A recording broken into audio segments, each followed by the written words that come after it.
Well, hey guys, welcome to the studio. Today we got together with a few of the folks from our Facebook group, Recording Tips, to discuss the final levels that we would export a song at for streaming platforms. And we came up with kind of a pretty simple, free, and cool way to do it using Audacity and just the native controls in Audacity. So without further ado, here's the Zoom call. Enjoy. I know that I've been almost kind of sketchy in describing, Oren's been doing this work. I've tested it, and to me, it's kind of like a lifesaver, a very quick little 2-click process that has to do with the levels that we're exporting after we do a mix and after we do a master. And I think the advantages that I'm seeing are manyfold. First off, you guys know that I am the fast food drive-through producer. I don't have 20 minutes to figure shit out on a level. And I'm not going to be chasing peak and true peak and RMS and LUFS and running 5 different sets of meters on something that just and I'm not going to chase that. I want to hit literally a button that says freaking normalize. Now I have that. I have that in Ableton. But even with that, Ableton normalizes based on peak, and it's not true peak, blah blah blah blah. So here's what I want to do. I'm also an idiot when it comes to a lot of the names that we see for a lot of these things. Like there's dB full scale. For Christ's sake, there's SPL. Let's not forget that. Then there's LUFS. The difference is even Google doesn't know what LUFS are. Right. And so what everything kind of boiled down to me, for me, was it was like a pretty simple thing that I want my level to be good when I send a track out for streaming. I'd prefer not to face any damn penalties with it, and I don't want it screwing with my damn master, and I don't want to chase 5 meters to do it. And if we came up with a way that we could do that, the next problem that we ran into was, sort of like export levels for the hastily minded folks that just want to do it and be done with it. Another problem that we ran into is if we came up with a process that says we found out how to do it, one issue that we ran into was we were actually seeing different behaviors that could be sometimes dependent on the DAW that you were in, or whether you were on Mac or PC or in Linux, or we'd find a way that you could get for PC, but there's no version available on a damn Mac, or that you couldn't get something that would run in Linux. So you can see the threshold that we set for ourselves, and Oren's been working on this for how long, Oren? How long have you been working on this? Kind of in secret for about 3 months, I guess, only openly for about a month. Wow.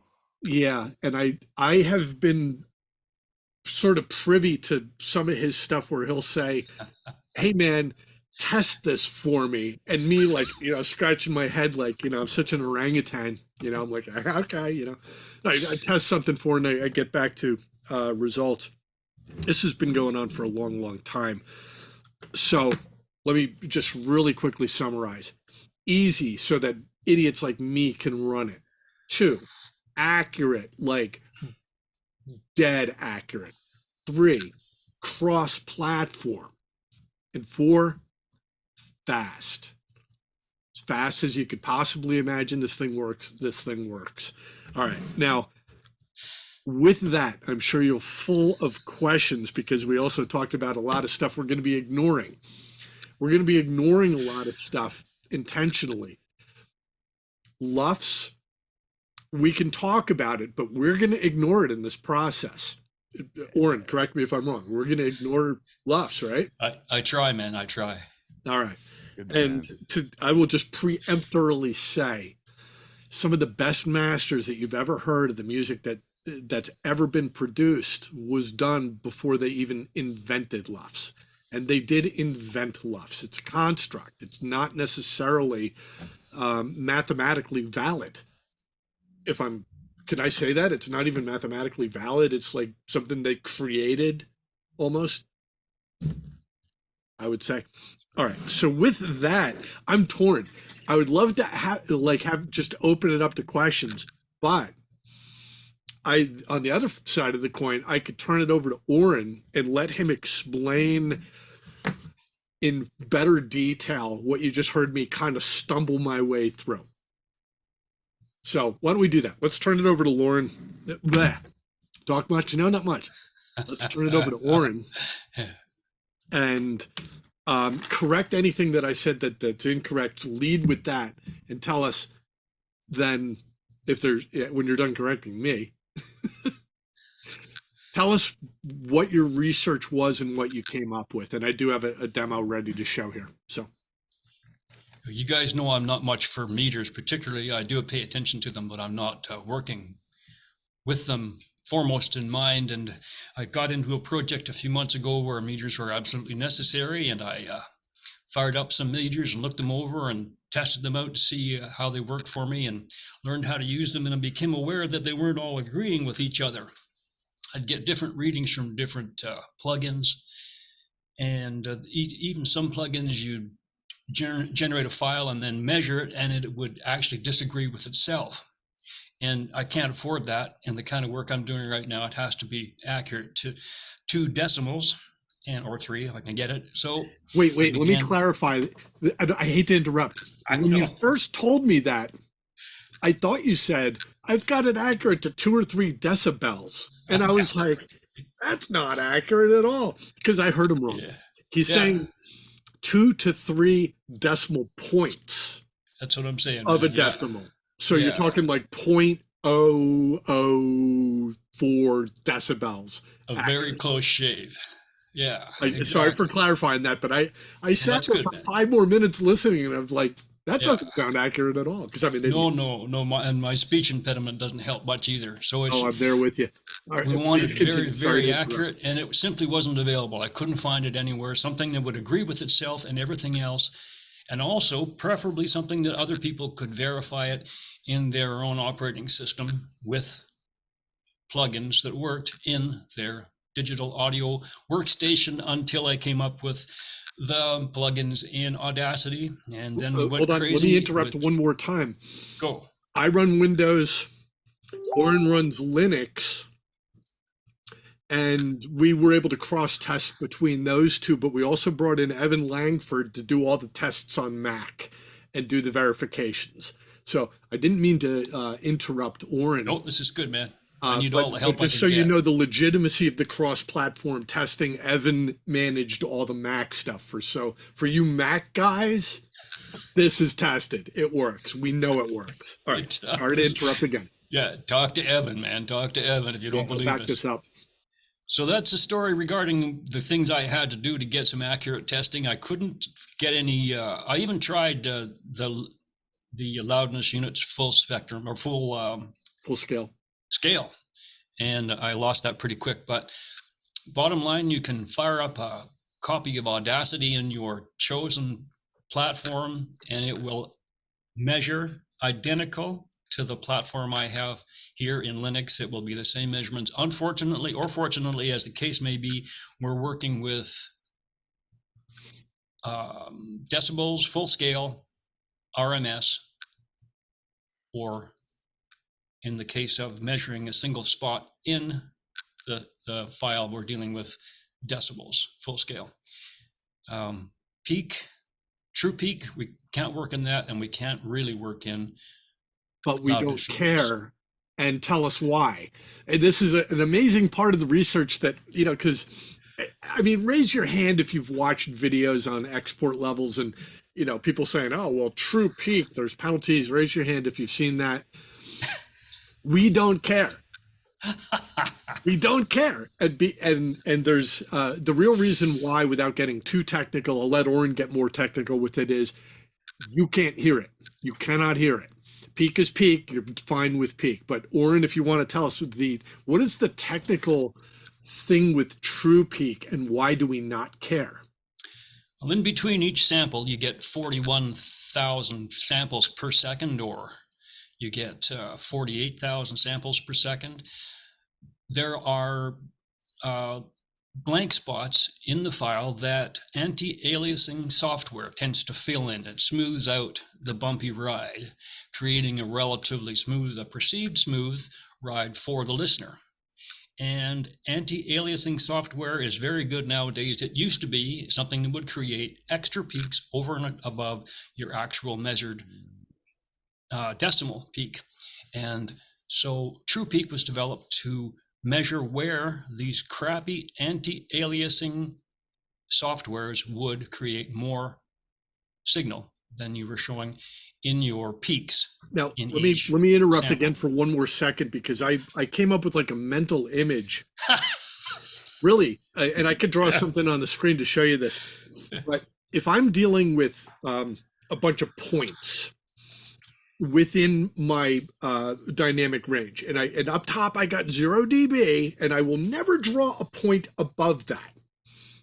But I could draw points anywhere below it, say down to like maybe 100 dB or something down. And so I get this bunch of points going, from left to right 48,000 times every second. And what anti-aliasing software does is it does not draw the waveform from point to point in flat lines. If it has to go around a corner, it will round that. That's what anti-aliasing does. Now, picture this.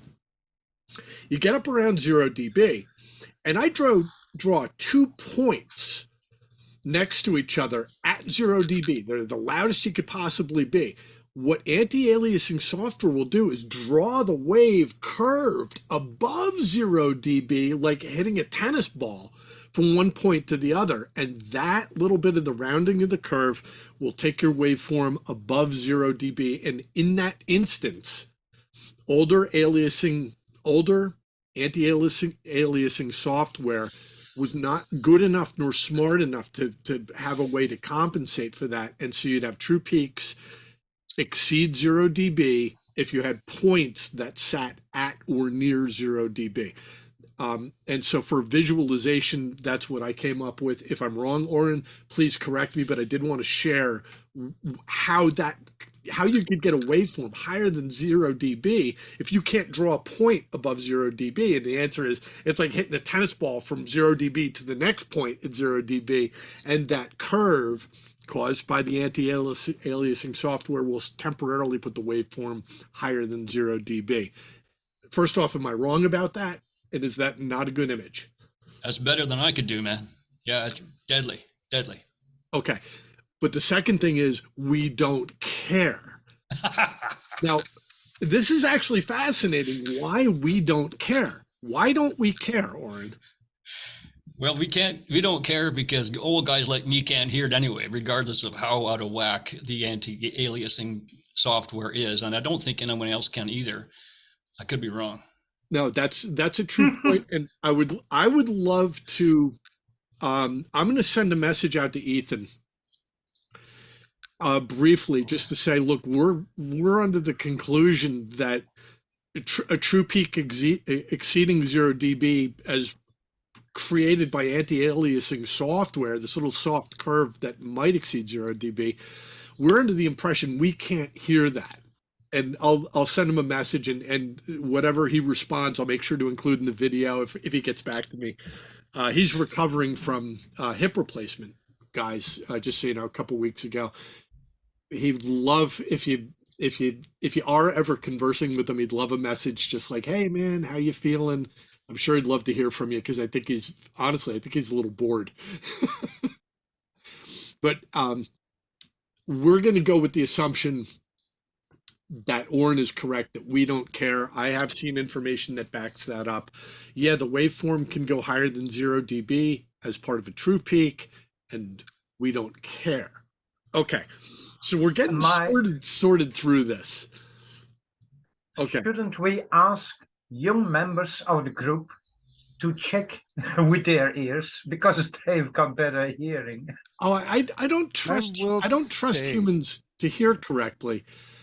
Especially with my interface here and stuff, if I do hit red on Windows Audio, using the X32, it doesn't have a gain structure per se. It just shows the straight audio, but it shows red like at the top of the meter. And I question if I can hear it or if I'm just seeing the red or something, but there's times when you can, especially going to MP3s and stuff like that, where the stuff I think can get a little more exaggerated. Well, possibly. I love that point, Travis. You're absolutely nailing what we're trying to deal with, and that Oren has come up with a solution for. We can tell you, and Oren will correct me if I'm wrong. We can tell you, use this little two-step process. It's correct.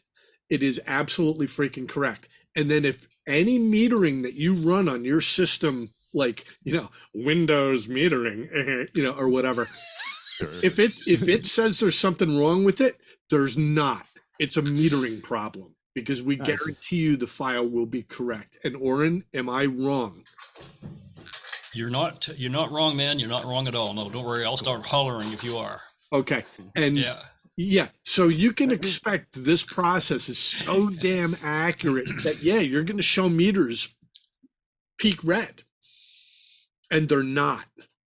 We guarantee you that the file is not doing anything to corrupt the sound quality. Okay. But this is another thing that Oren took into consideration when he saw so many different types of metering tell him so many different things, even disagreeing with themselves.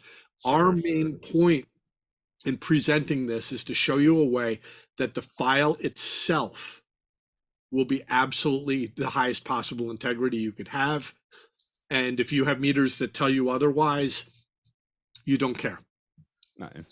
Okay. Yeah. And I've always wondered too, because it's seeing that and questioning if it's more psychologically just seeing the little flashy red thing that only comes on just very rare, or if it's something I'm actually hearing, or Well, a lot of psychology involved. So interesting. That's a great psychological / philosophical question. Let's bring Michael Findley in to answer that. Michael Findley, we see red lights that tell us that the integrity of the file is in danger because we've hot lit the 0 dB peak lights.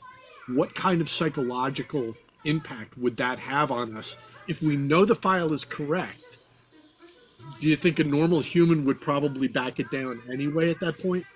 More than likely, because confirmation bias is extremely powerful. I mean, I like it. I mean, like you see it every day in every field of any banter or anything you see on the internet nowadays, is that if you believe, because the human mind is designed to reinforce what it already believes to be true. So, like if any of you are very familiar with the Ash experiment from long, long ago, that tested the humans' propensity to conformity. There, just a brief summary of it is that 7 people would be brought into a room. 6 of them were in on the experiment. Only one of them was actually being tested. And they would, what they would do is they would basically sit this person, like, let's say, like in a series, of the 7, they would be like number 5 or 6. And what would happen is that the proctor of the test, so to speak, would basically present something, like we'll just say in this case like a pen, and say this pen is blue, and it would clearly be a red pen, like to anybody who's not colorblind. But all the actors in the room would basically also reinforce that. And what it essentially found was that a human could basically be convinced that something was wrong about their own perception based off of what others were saying around them. So the idea is that if enough people around you tell you something objectively false, your brain will start adapting into what's known as their schema. Your brain will start adapting that into your own. So basically, to bring it all back to the relevance of this case, is that if enough meters presented in front of you telling you something that's objectively false, you will start to believe something objectively false, despite any of your own subjective perceptions to the contrary. Jeez. Okay. Yeah. And that's one of the reasons that I love this Zoom call group that we put together. And you've heard me say this before. When this group gets together, we are cumulatively more knowledgeable than any living producer in the world. I'm saying it. You heard me say it. Okay. So Travis, in answer to your question, and Michael, thank you for that answer. Yeah, if you're presented with several meters telling you that something has gone over peak or something like that, but we're telling you can disregard it because our method, it's tested and proven that that's not actually the case. However, there are meters that will not agree with it. Sure. I'm old school and I'm used to work against the red, nearly into the red with the old meters. So I'm not afraid of the red. I've got a question after your explanation. What I experienced and what I saw today, what you've done with my file and what I couldn't do with it. Aha! Afterwards. Sorry for the interruption. Gotcha. Yeah, and Max brings up an excellent point. Some of us from the days of pure analog do not fear red. And I'm not saying I'm fear it, but I don't know. No. I didn't mean fear, Travis. I'm just letting you know I'm not that saying necessarily fear, but when you get to a certain generation, I will say I will take that back. I will say when you get to a certain generation, there are people that see red on something and just go, that's just part of it. It's not green. Especially mixing analog when I was first starting and stuff, and you can red light analog boards, and it was happy and that kind of stuff. But it just makes me wonder if there's like a true peak or something tied into this, where you just insert that little 1 dB kind of industry standard thing and just forget about it and move on to the next kind of thing, as opposed to. Well, this I think brings us to a great time to run the demo that I have set up. With your guys' permission, if you're not on monitors or headphones, you probably want to be on monitors or headphones. All right, but we're not. This is more of a good visual demo. It's going to be basically just kind of okay for an audio demo. So what I loaded up here, this is normalized on export out of Ableton. And I can show you, bear with me, I'm going to zoom in. Okay. And we can see what it did. It set the highest peak that it found to 0 dB, and we're looking at it like right here. That's where we're looking at it. So my mix was level compensated by the normalized function in Ableton so that the loudest thing in my mix did not go above 0. Now, honestly, this is an old file. It's probably hack mastered, and I'll say hack mastered because what the hell do I know? It's probably a fairly finished mix. All right, so let me start us off on kind of a quietish point here, just to get our ears kind of acclimated and just to keep it big on your screen. There are left and right channels. We're just going to watch one because that's how we play. So here's what we're hearing. Mr. Jimmy, been so long you felt this way. You think there's nothing else. You opened up your eyes and in the light of girl, Andy Warhol's gonna save you. Take your time, alright, for a while, Andy Warhol's got to save you. Okay, I'm actually going to change the starting point closer to the chorus because it's just more musically effective, I think.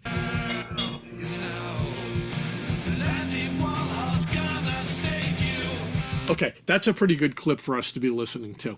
Okay, let me show you the magic. Dun, dun, dun. Okay, first off, I'm in Audacity. And Audacity, if you don't have it on your computer, you should get it on your computer. It is available for Linux. It's available for PC. It's available for Mac. It is 100% free. It is open source. So when you have done your mix and you've done your master and you maybe even set your levels, if you're correct, what we're about to show you is not going to do anything. If you're a little bit shy, or hopefully not over, but if you're a little bit shy of what you could have done volume wise, this is going to help you. Now, I can see that my peaks in this thing did reach 0, but let's take a closer look at this. And this is what we came up with. All right, so what we can do is we can go up to the top tabs here. And if I remember correctly, we want to go to effect. Okay.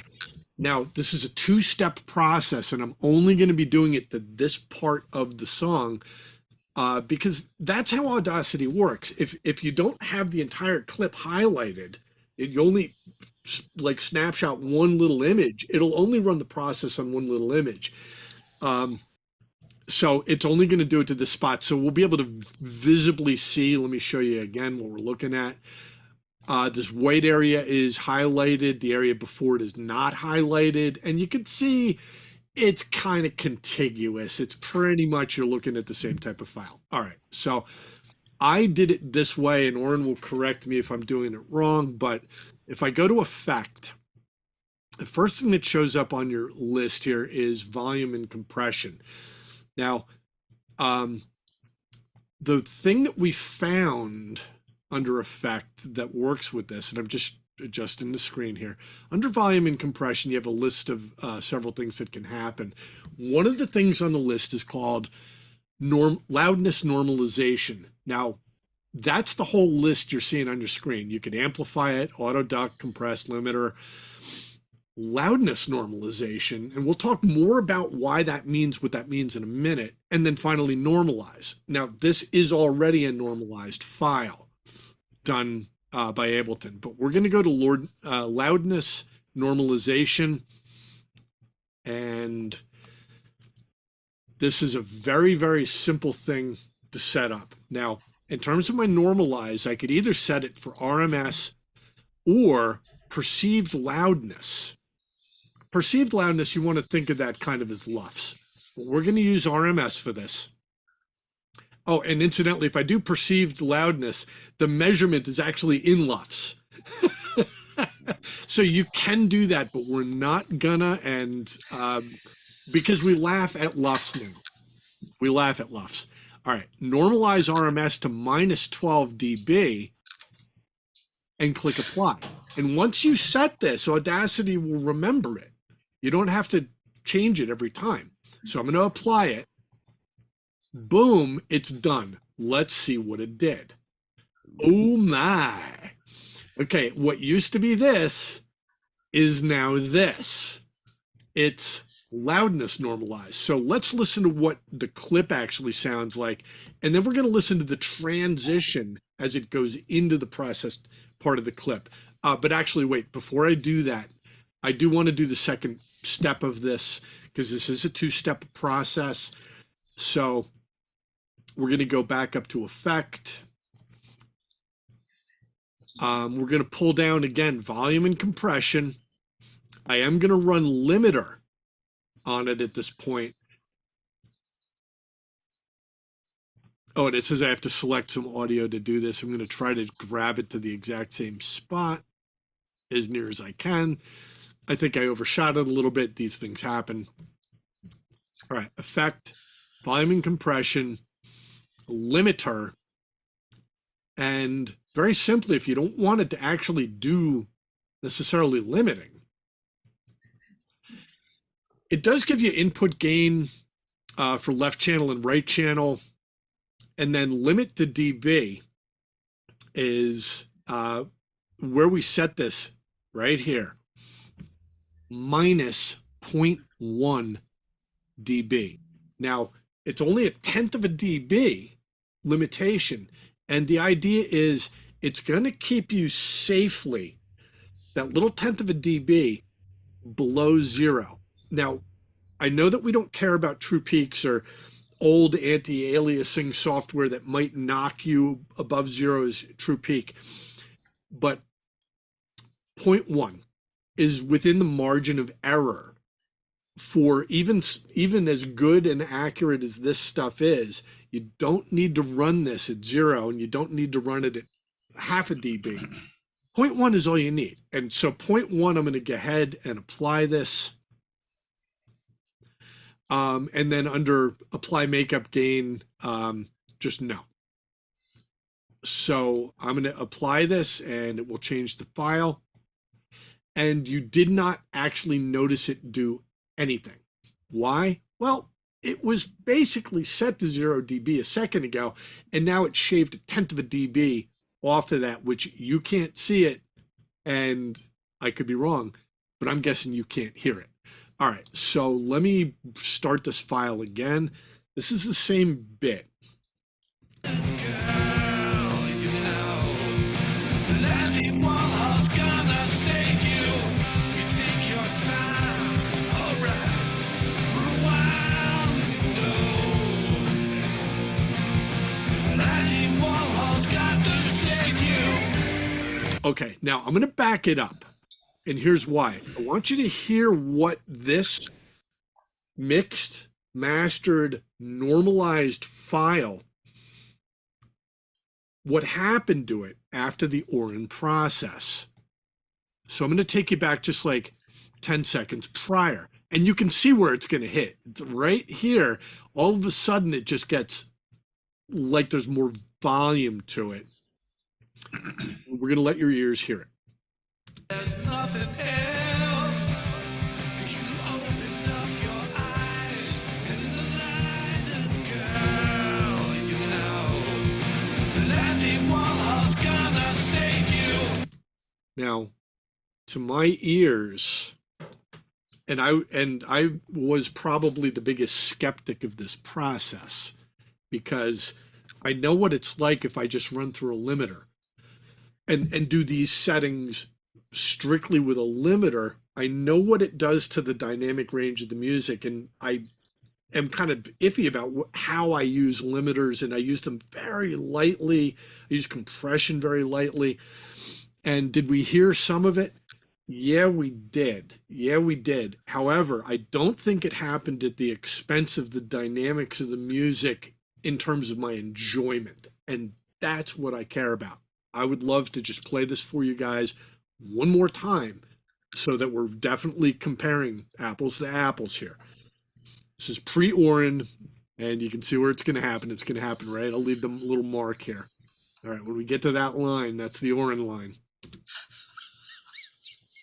Oh. All right, here we go. You opened up your eyes and the light, girl, you know that it was gonna save you. Okay, now, I do want to show you the metering on this. We talked about whether we were redlining and freeze lining.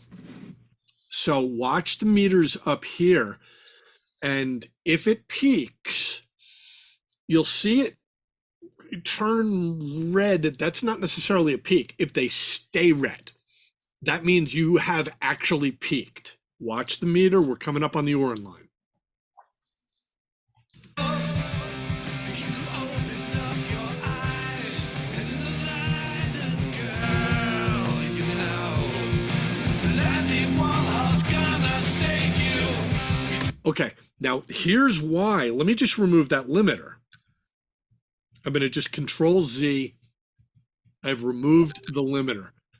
Okay, I'm backing it up just a hair. Watch the meter again.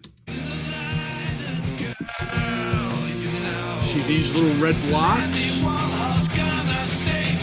And what that means is that the loudness normalize will lock blocks. It detected 0 dB being hit. That's why we do that 1/10 of a dB on the limiter post-process after the loudness normalization. And those blocks do not happen once you do that. That's why it's a two-step process, and that's why we can guarantee the integrity of this, and we know that metering is balls accurate. Okay, so that was the demo. Let me turn it back over to Oren, because number one, if I did that demo incorrectly or poorly, point that out now before we open it up to questions. Oren, how'd I do? Other than calling it the Oren effect, I loved it, man. It was really good. Perfect. Right on the money. And you can actually run your RMS analyzer from Audacity over that file to see if it in fact is -12 decibels full scale RMS. Okay, I love it. Okay, so Oren, you say that we have now increased the loudness of this, because that was loudness normalization. However, the old file was hitting 0 dB. So now we're talking about loudness. Now, let's not talk about LUFS, which is, it contains the word loudness units, full scale. Aside from that, we're talking about actual loudness, but we're doing it in the dB spectrum, not some contrived, made up thing, which means that this is mathematically analyzable and accurate.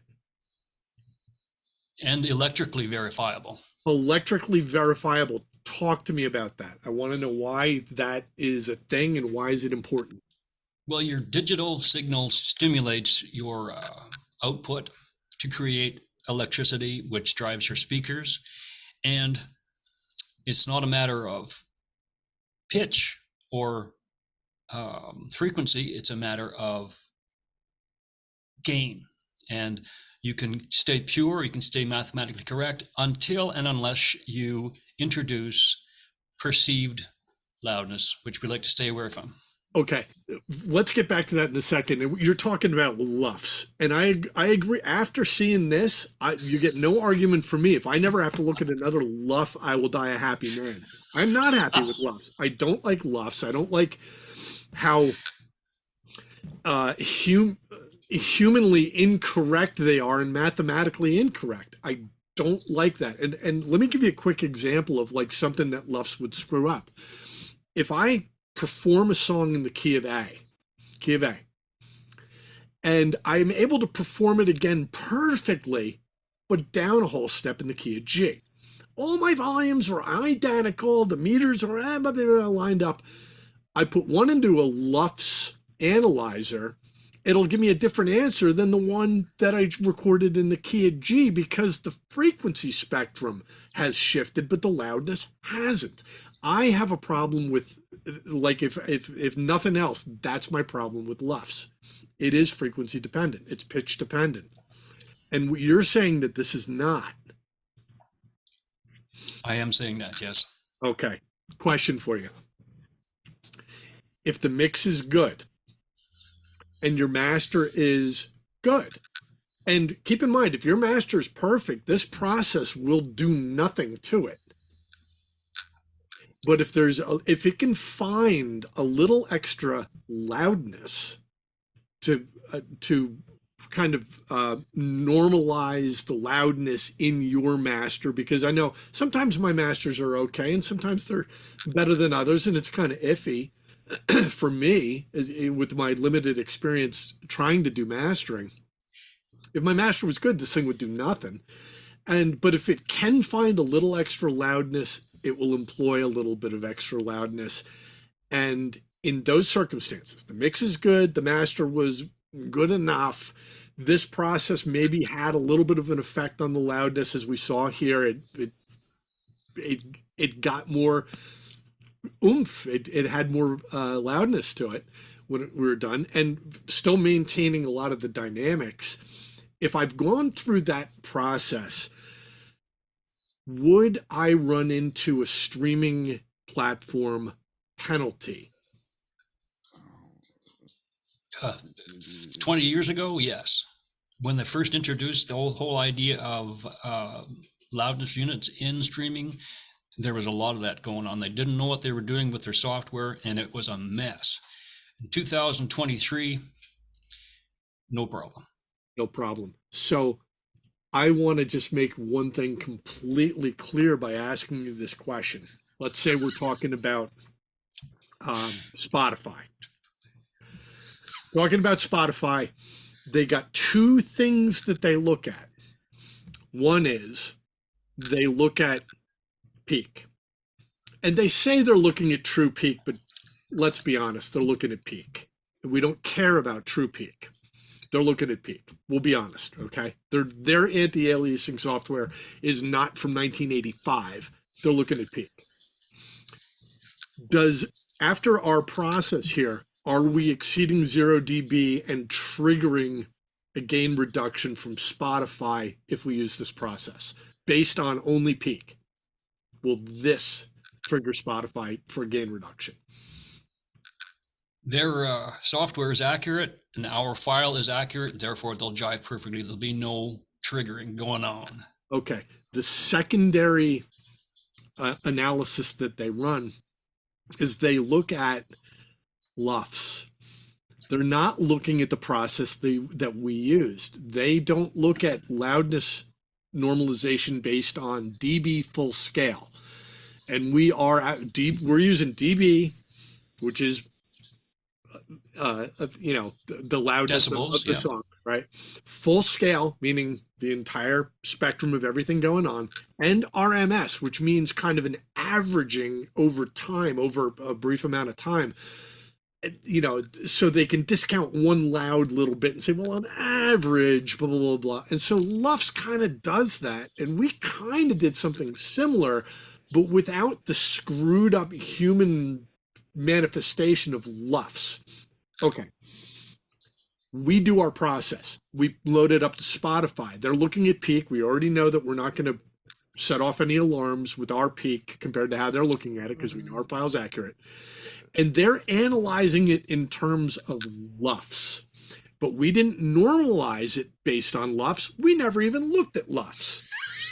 We didn't look at LUFS.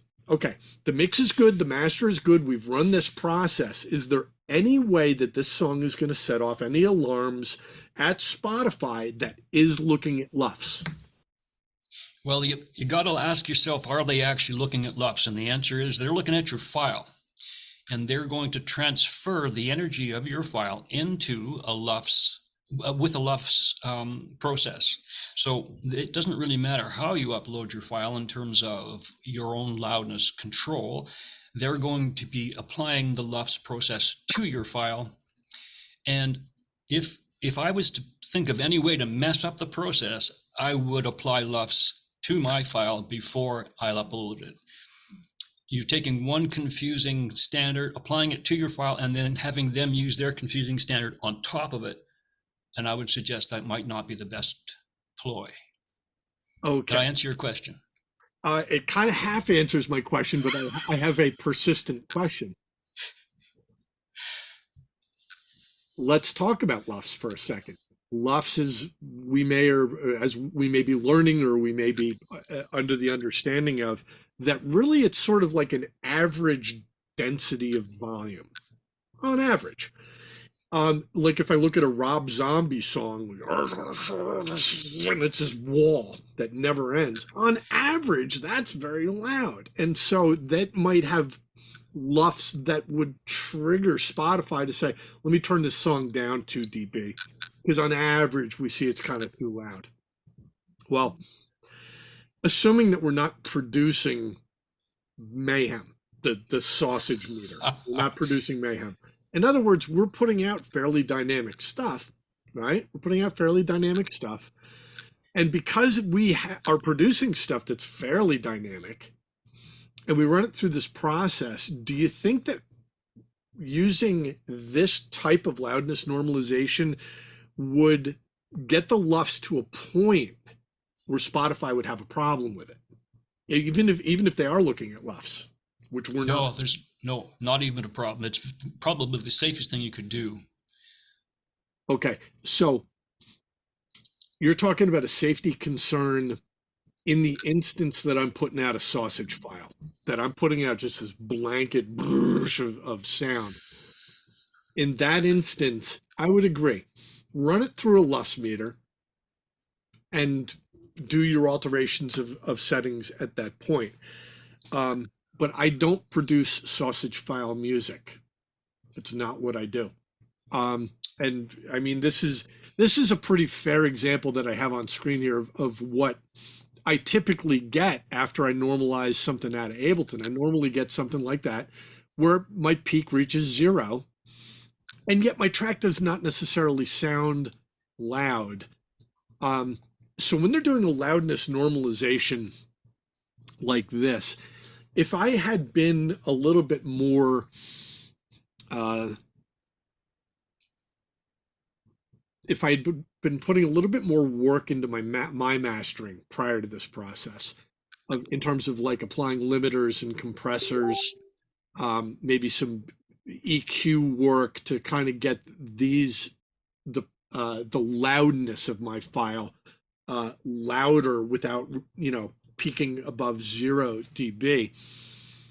If that were already true, when I run this process would have done nothing, right? Right.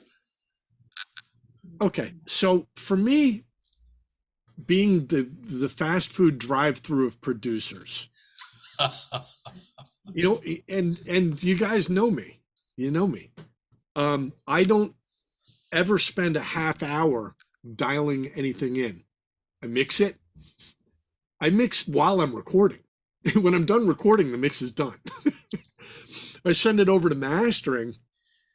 I'm going to be very simply taking my mix, referencing some other tracks to get a good idea in terms of EQ, in terms of stereo field, the sound stage, that type of thing, and bringing up my volume to where, you know, my peaks are probably a little bit louder than they were during the mix process. I tend to mix around -6 or -8 dB. At the end of the mastering process, I don't want anything going above 0, but I might have peaks getting very close to that, -1 or 2. And you saw what that got me. And I'll use normalize in Ableton to make sure that my peak actually gets just to slide under that 0. And when I am finished with that process, I'm looking at something like this area here. And yet using your 2-click process, that turned from this into this, and we're just going to hear it again real quick because we can.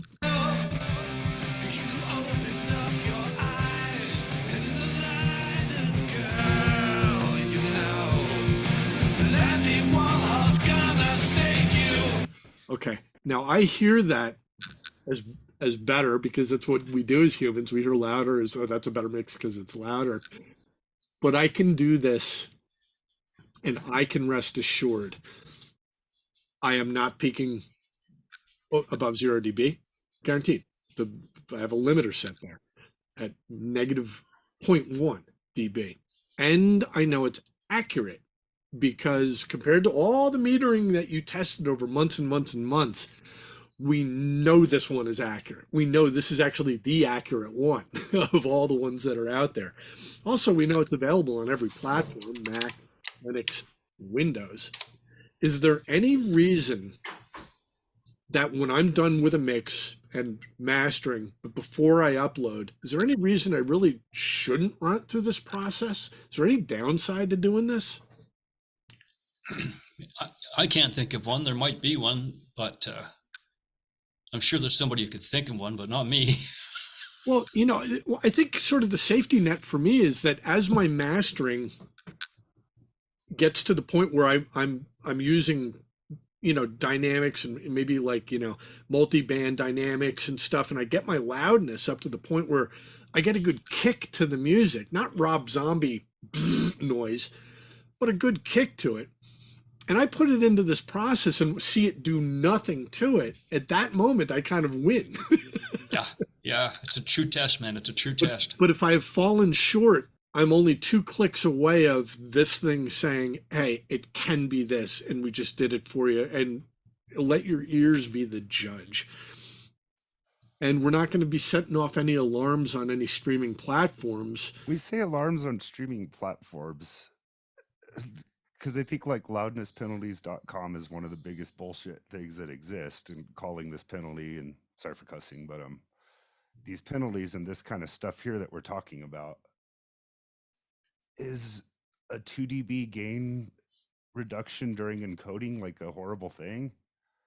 Just simple gain turn down 2 dB to match their normalization, is that necessarily a horrible thing? Yeah. You bring up an excellent point. Penalty is the word I think that I've heard used the most talking about any adjustment made by any streaming platform. Sure. When you put a file up, whether they decide to increase the gain, and I've heard everything from, well, they just, increase the gain, to they will actually run a compression and then increase the gain. I've heard both ways, and who knows what's true. Is that any different than this here necessarily when you're uploading though? I know that I can test this before anyone else has a chance to mess with it. Sure. Let me turn the question around to you in a different way. You've heard some mastering done by AI, like Lander. Oh yeah. And you've heard mastering done by a human, right? Sure, totally. Okay, and Oren's laughing already. Oren's a badass. Oh, yeah. I think what this does is it allows me to hear my track with what might be a particular enhancement. If I were to send this directly to SoundCloud, I don't think they would mess with it as long as I had my levels. I'm not triggering it to do anything. Yeah. But if they're like, oh God, your LUFs are really too low and you're 6 dB under zero, and we'll not only gain it up, but we'll also compress it. We have heard that. I kind of feel like I'm in the hands of AI at that point. Like the final step to the mastering, I think should be something that I can personally listen to and either say, yes, I like what it did, or no, I didn't like what it did. Sure. And so I gain that. But I think the other thing that I gain is this. If I'm trying to dial in my dynamics processing, multiband dynamics or whatever I'm doing, if I'm trying to dial that in to get what I just heard this thing do, it would take me time. And I understand, like, a good mastering engineer could probably get to it far more quickly than I could. But again, I'm going to go back to the sort of the earlier thing that I was saying. For people like me who have like a tenuous grasp on mastering, of quality mastering, yes, I can master a track and call it mastered. And when I hear this thing give me what I hear as an improvement, I'll take it. I'll take it every day of the week. I also know that if I did put the time into really managing the dynamics, if I did that, if I put the hour into it, really analyzing it and getting everything perfect, and I put it into this process, I know this process would do nothing. So for me, it's win-win. If my mastering is that good, this process won't do anything. And you know what? You never need to run it if you do that on every single time. And I think the other thing that we can kind of talk about is like continuity of tracks. If I'm putting out an EP, if I master this song and then I master this song and I master this song and I master this song and then I listen to them back to back to back to back, and I have a perception problem of track 3 sounds different. It's brighter, or it's quieter, or it's oversaturated, or it's this, that, or the other thing.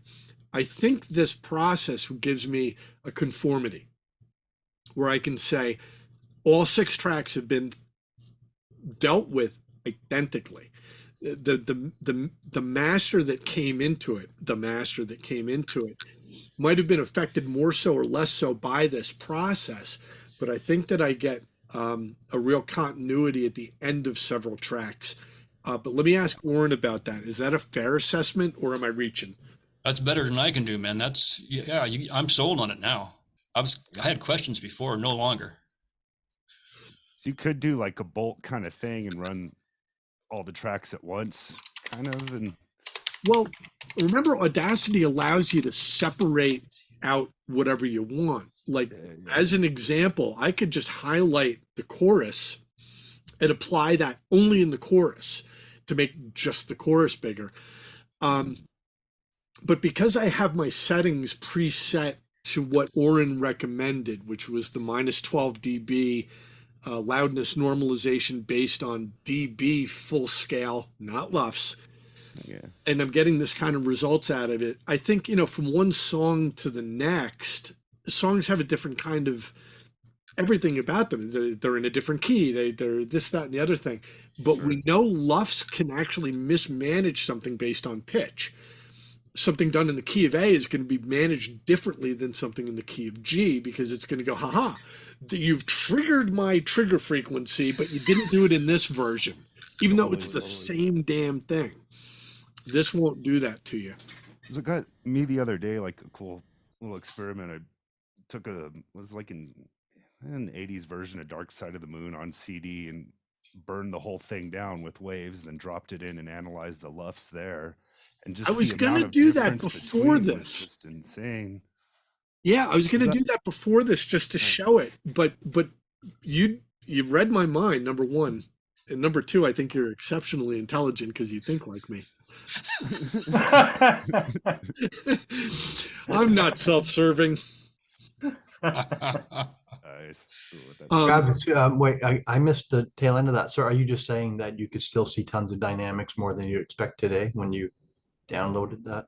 There was a lot of that, the dynamic range, but like you look at Great Gig in the Sky, and it's this huge dynamic range. Then I forgot what it's called right after that, but where it's a more sausage kind of track. So like the LUFS and RMS are just radically different one track to the next. But Brain damage. It goes into any color you like.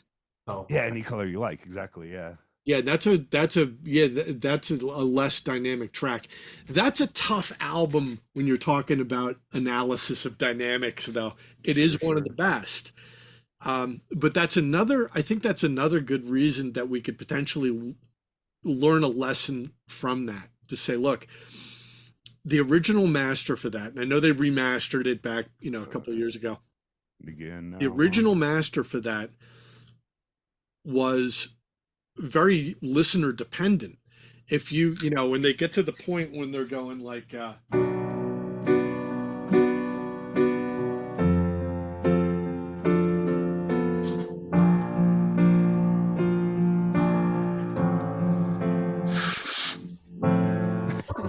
they get to that point, you gotta ride that volume knob and go, oh, and all the people in the background, go, why would I be afraid of dying? There's no reason for it. If you want to hear that shit, you gotta ride that knob.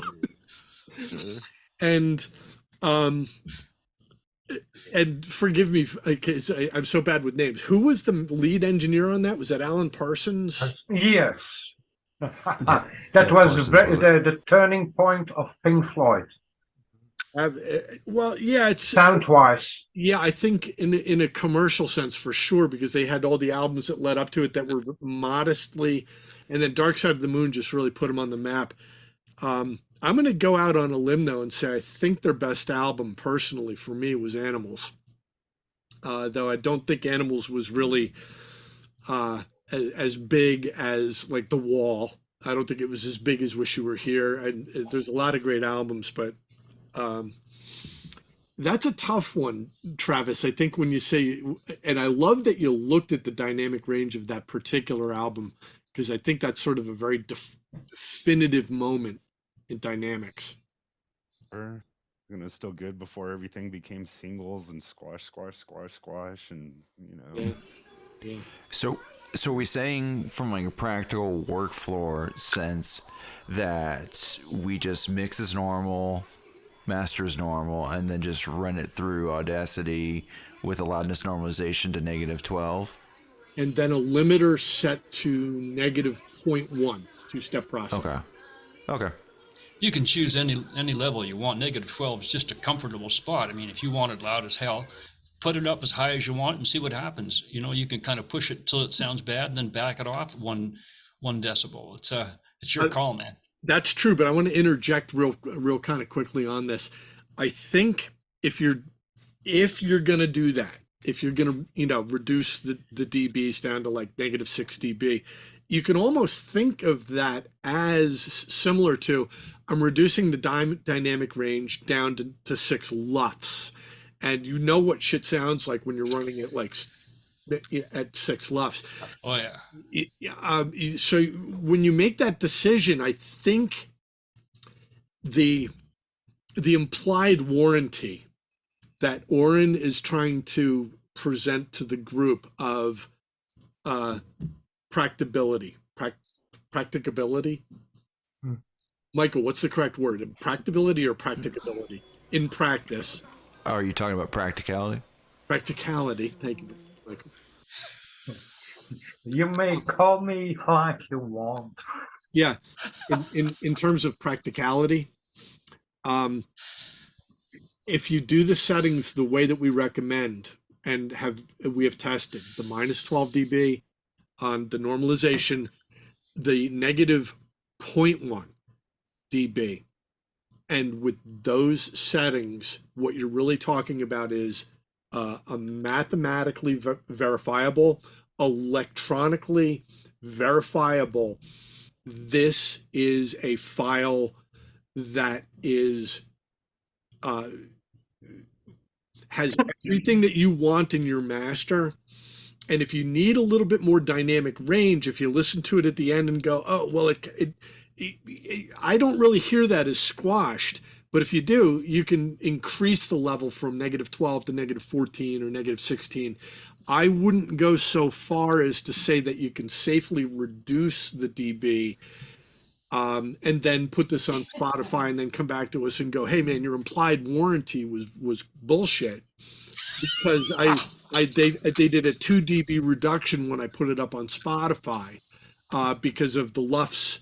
It exceeded the LUFS. And remember, part of this whole process is we didn't look at LUFS. We didn't meter the LUFS. We're unconcerned with LUFS. And in Oren's vernacular, we laugh at LUFS. That's cool. They didn't have it years ago. Masters were arguably insanely good then and still dynamic, and would not have been triggering any kind of, we'll say penalties, any kind of adjustments on a streaming platform. I personally think that this is the process that I will be doing because as a mastering engineer, I kind of feel like, which is a very limited part of what I do, I will tend to kind of put a little bit of a limiter on a master, or maybe 2 limiters. I might run some compression. I might run even multiband. I might run, Ableton has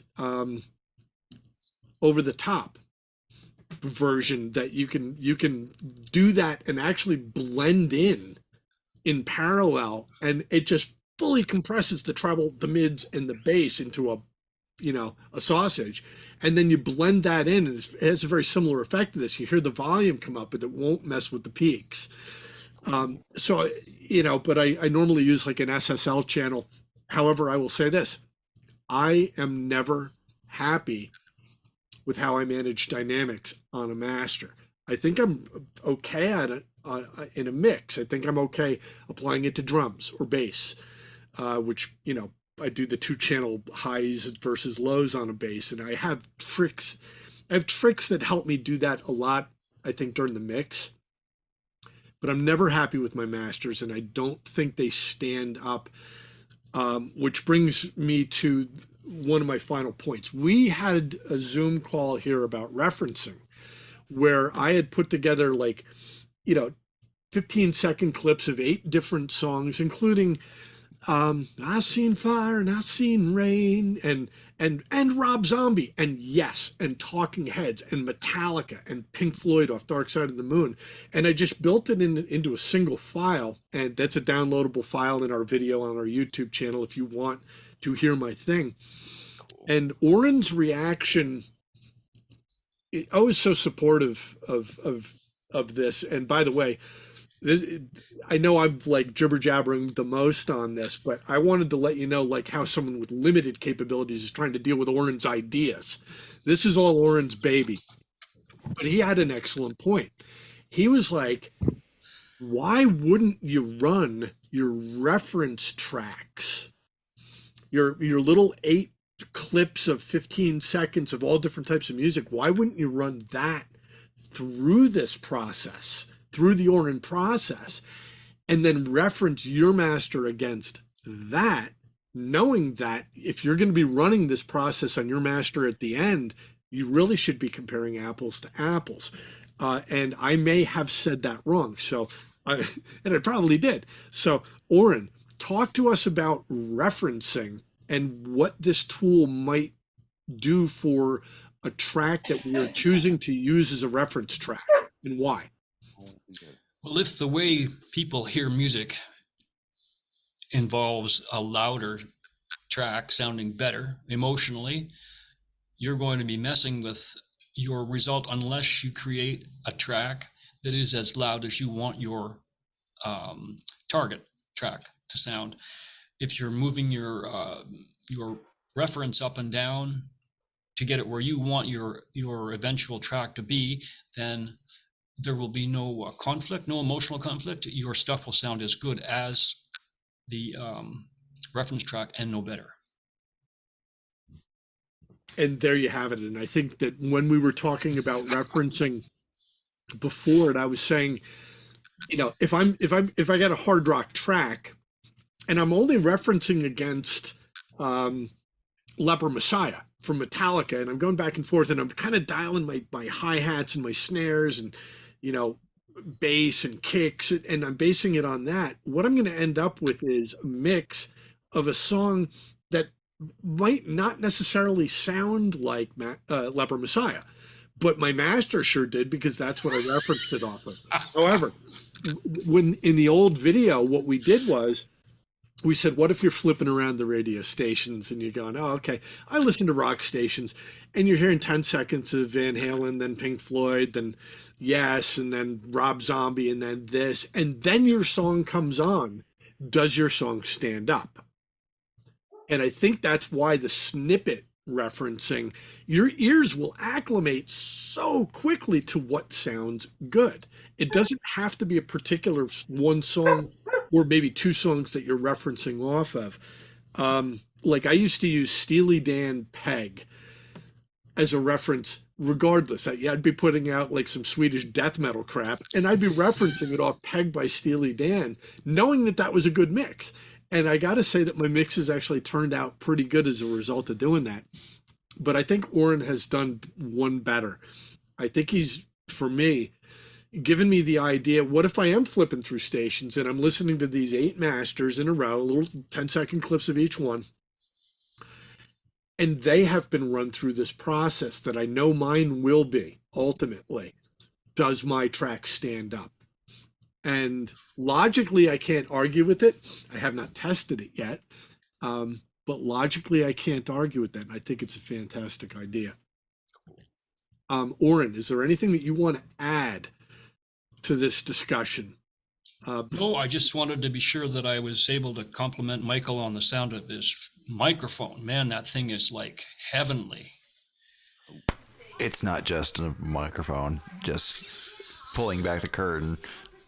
I'm running it through about 1, 2, 3, 4, 5, 6 different plugins to get the sound that I got. And it glows. And it glows.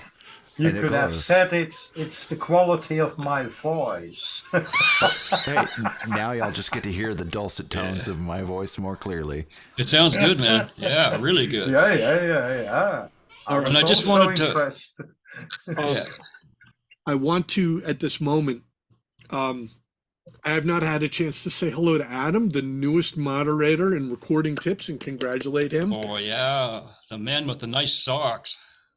Yeah. And I think the other day I saw very good advice about mastering it. I think it came from Adam to put it, the testing on the lowest volume, you just can barely hear it, and make sure the things you want to get heard, you will hear them. Yeah, he So- said that. Okay. Yeah, and that's he's a got good bouncer trick. face, so you got to believe him. No, it's simple but a good trick, I think. Yeah, I agree. Mastering at different volumes, bring it way down, and occasionally crank it up just to see if it cranks nicely. I also do one other thing, which is I will get up and I will walk away, and I'll walk into another room, and I kind of say, well, I'm in a different room. I'm not expecting clarity or the stereo field, but if I heard the song playing in the other room, and that's, I think, another fair question that we could have too. All right. So here's what I want to do. I would like to hear any input from Adam on this because we haven't heard from him yet. I know he was here early, but I didn't see his video pop up. Adam, you've been listening to this entire thing, but you've been very engaged with our discussion in the group. What do you think about what we've presented here? And I know you kind of had a feeling of what it was going to be ahead of time, but what do you think? You have no audio, Adam. No microphone. Yeah, no audio from Adam. We'll give him a second. He says 1 second. Time's up. And just like that, he was fired. Yeah. Can you shut your camera off? Too? Okay. So How about that? we've lowered the threshold to what it takes to be a leader in recording tips. People you can't hear that are like from a kung fu movie going. I'm just trying to. So Adam, you heard a bunch of stuff. Your microphone is functioning. Okay. What do I'm you good, think? right? Yeah, you sound great, man. All right. I'm rehired. Thank you. You're rehired. All right.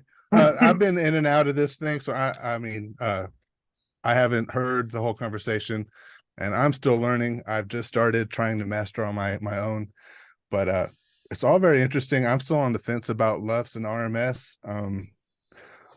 I don't think it's either or. I think both of them are useful in their own ways. So I'm going to hold my opinion for future for further analysis, if you don't mind. Oh, that's a perfect response. Now, Greg, I know I'm a big fan of you as an artist. Like, my God, you're just a phenomenal artist. And I know that the recording thing you've mentioned before that you are part of these conversations, but it seems like you're working towards, I guess, getting more knowledge and getting more used to how we talk about things. But let me ask you, having seen this process in Audacity and with 2 clicks and applying that to get what you heard the example of, do you think this is something that for your level of recording and exporting and potentially streaming, do you find this helpful, and do you think it sounded good and potentially helpful for you? Well, I'm gonna do maybe what Travis inferred.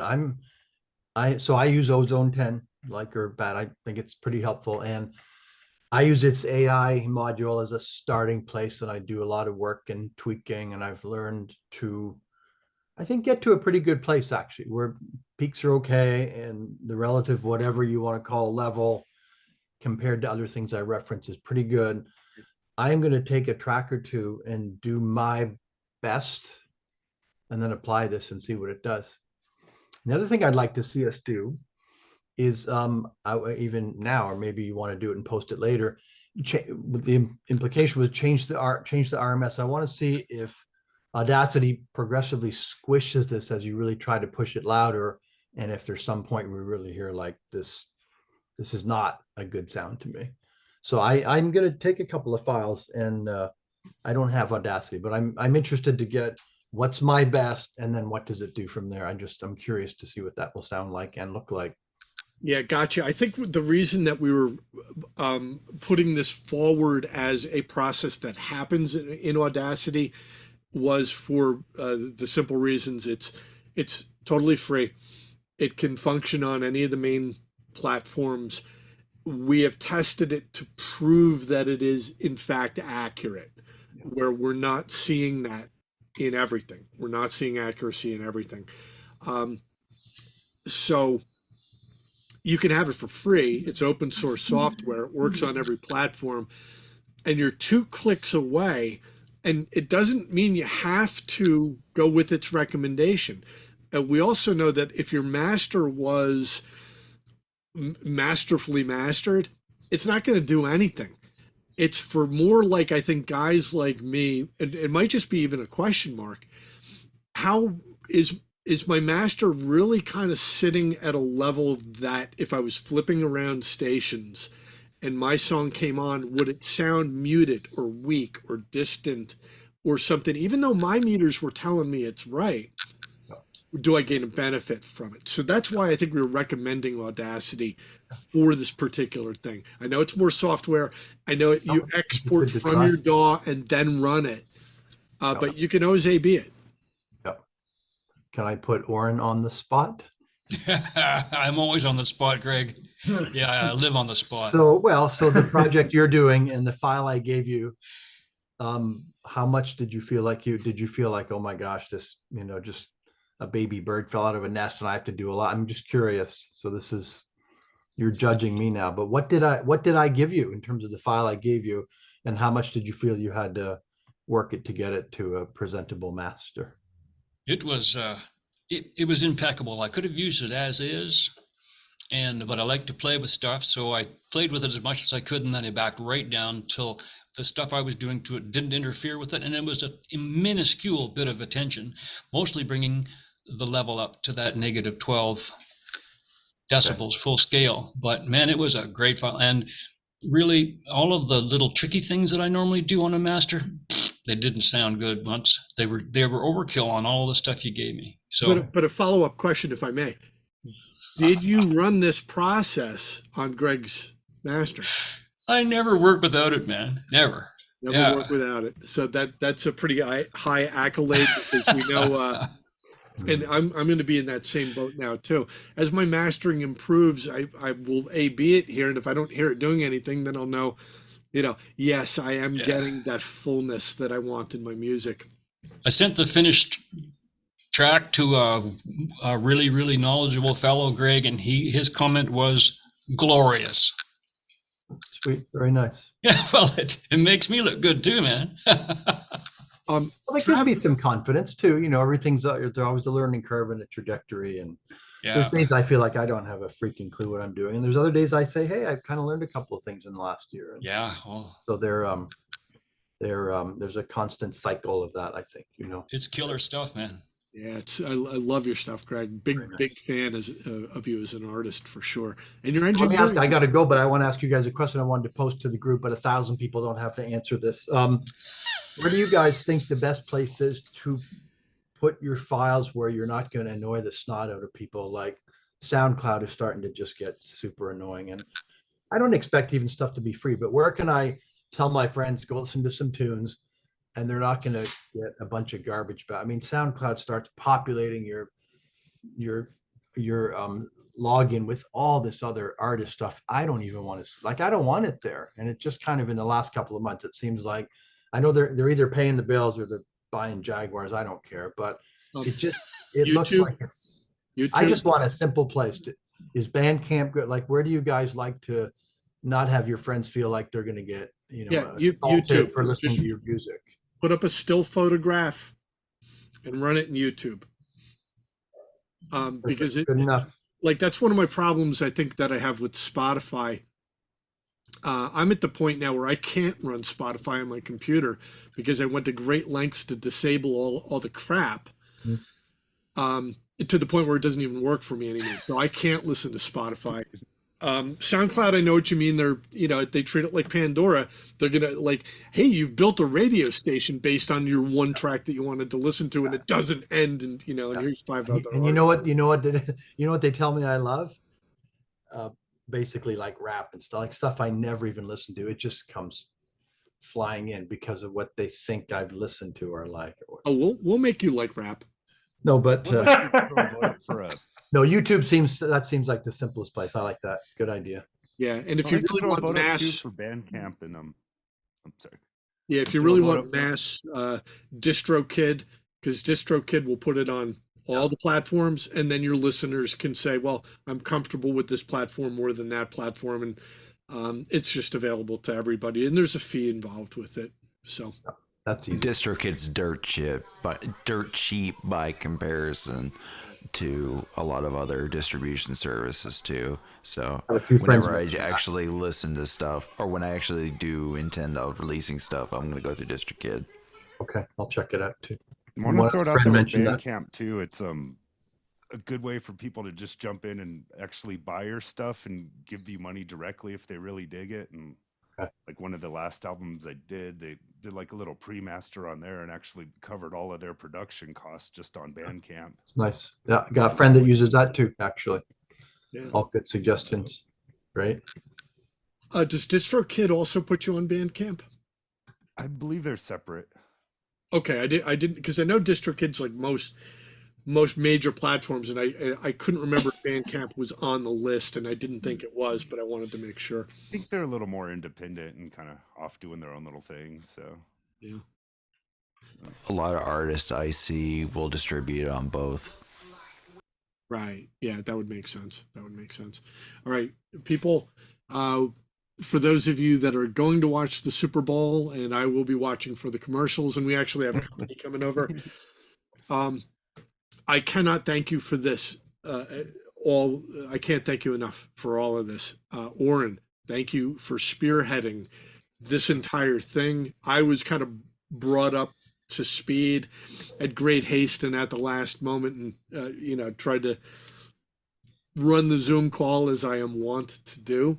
Hopefully I did it service, and we can talk more about it in the group if you guys have follow-up questions. And I would, and I normally take a few minutes to thank each of you individually, but please consider yourselves thanked for all the input in the group and here on this. I am actually really tempted, I'll tell you what, just to take the Zoom call and not edit it and just put it up on YouTube for anybody that really wants to see how these conversations go. I think that would be interesting. But I know me, I probably will, edit it down to like a 6-minute version for people who like the channel and kind of want to know what we're doing. But I might also just put this up and say, hey, here's the full hour and a half. Because I think the conversation did kind of follow a nice flow today. What do you guys think? Sounds good, man. Compact. I think Short. offer both. Gotcha. All right, guys. Well, we got a lot of work to do. Let's get to it.